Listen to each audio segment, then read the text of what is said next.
What's up, people? This is Al Reed, Al the barber from New York, Al Millions.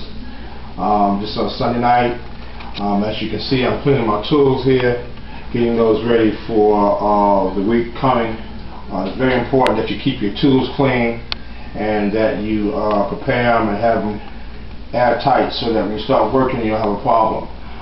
If you can just take a look, you see I have my masters, I have my walls, balding clippers, I have my T-liners, I have my regular square liners. Very important. I got my ProMate T-liners here, and we want to deal with that tonight, just briefly, about getting a good sharp line up and the importance of it.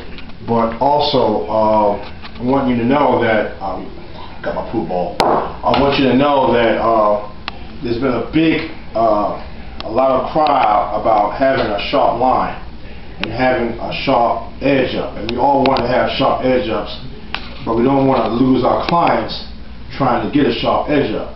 And people are teaching and telling guys to get a nice sharp blade and sharpen your blade and do this and do that, but everybody doesn't have the skills to use a sharp blade once it's sharp. And I know, if you be honest, you know people who have dark lines going around their forehead and around their neck from a blade that was too sharp. And that's because the person that sharpened the blade didn't understand that if the line is too sharp, if the blade is too sharp, it's going to cut the client. And the fastest way to lose a client is to cut a client.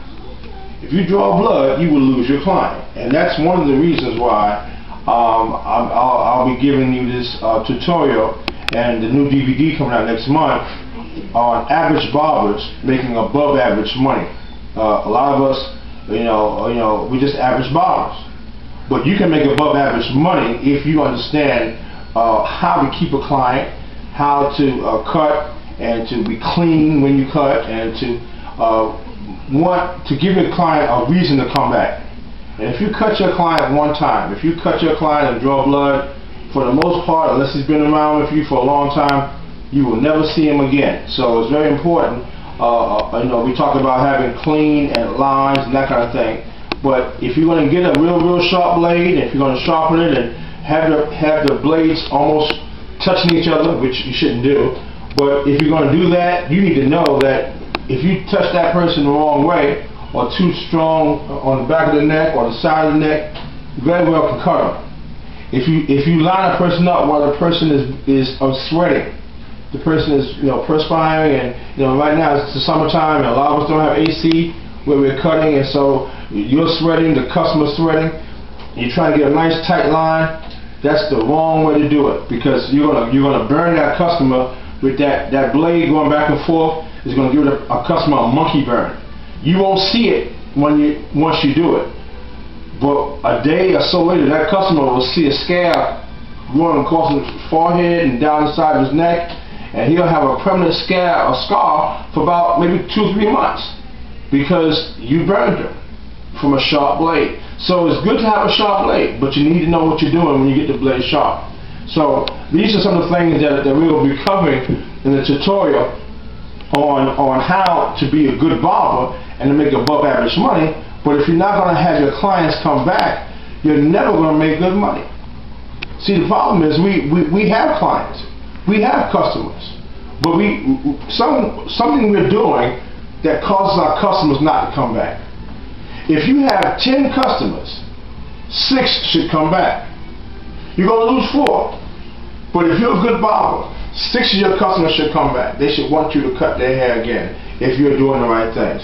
Now, if you're doing the wrong things, they're not going to come back at all. And you'll never build a good clientele. If you can cut 10 heads a day, you're going to make some serious money.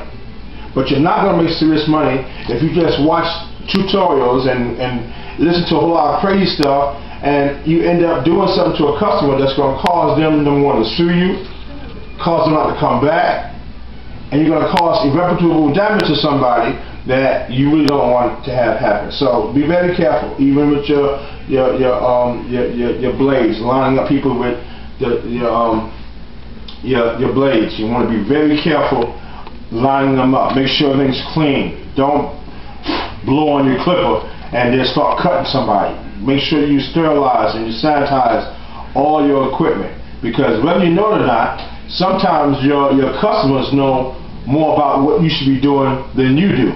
They know that you should clean your sterilize your clippers. They know you should clean your combs. I've seen barbers drop combs on the floor and pick them right up and start combing up the customer's hair.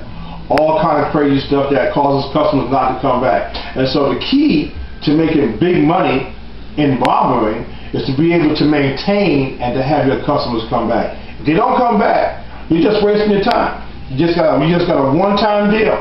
And so the way to make big money in barbering is to have return customers. Is to have customers come back for you. They want you to cut their hair. They don't want no one else. They'll wait. They'll wait for 4 or 5 cuts. They want you. They'll make an appointment because they understand how important it is for you to cut their hair. So you guys, I wish you all the best. Look out for this video that's coming out next month. But I want you to understand, in all that you get on these tutorials online, you want to understand and have common sense when you listen to some of this stuff.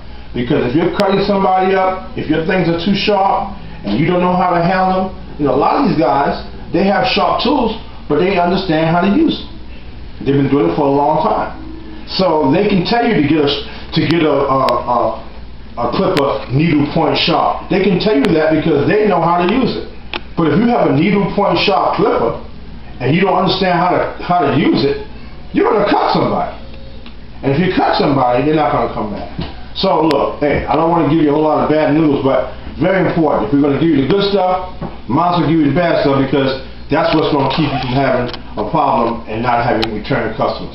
This is Al the Barber, coming to you from my living room. Make sure you keep your stuff clean. Take care of yourself. I wish you all the best.